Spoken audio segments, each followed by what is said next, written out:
कुठेतरी असं आहे का की रजनीकांत सारख्या मोठ्या अभिनेत्यांनी, ज्याला देव मानलं जातं, त्यांनी पेरियार यांना विरोध केला म्हणून त्यांचं पॉलिटिकल करिअरच सगळं संपलं? करेक्ट आहे, हे 100% खरं आहे. बोलण्याच्या गोष्टी काही वेगळ्या आहेत. त्यांनी आरोग्याचं कारण देऊन राजकारणातून एक्झिट घेतली.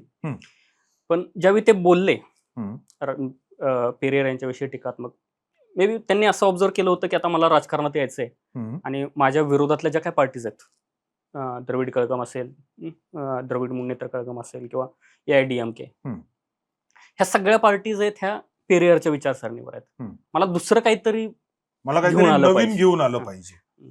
आता ह्या सगळ्यांमध्ये कॉमन कोण आहे तर पेरियार आहे. मी जर डायरेक्ट मुळावरच घाव घातला, त्या पार्टीजच्या पॉलिसीज विषयी बोलण्याऐवजी मी पेरियार कसे हिंदू विरोधी होते किंवा अजून काय वगैरे वगैरे, ह्या गोष्टी जर मी बोलल्या तर जास्तीत जास्त लोकांना मी थोडासा काहीतरी वेगळा वाटेन. या प्रकारे त्यांनी विचार करून ती टीका केली होती, पण लोकांनी ती ऍक्सेप्ट नाही केली.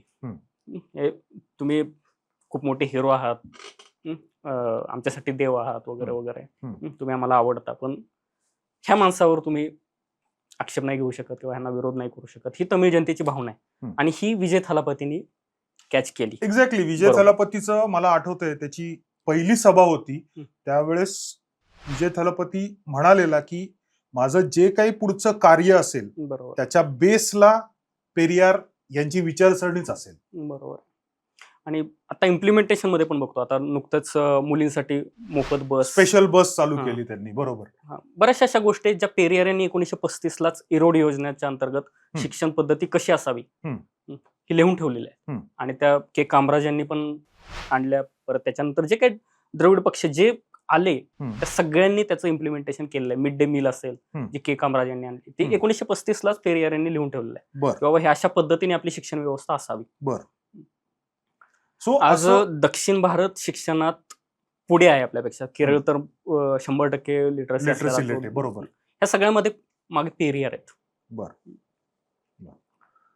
कुठेतरी असं म्हणता येईल का की अख्ख्या साऊथचं जे राजकारण आहे त्याच्यामध्ये पेरियार यांना डावलून चालणारच नाही. आणि त्याचं जिवंत उदाहरण म्हणजे आपण एक मोठा सुपरस्टार घरी बसलेला बघितलं. बरोबर आहे.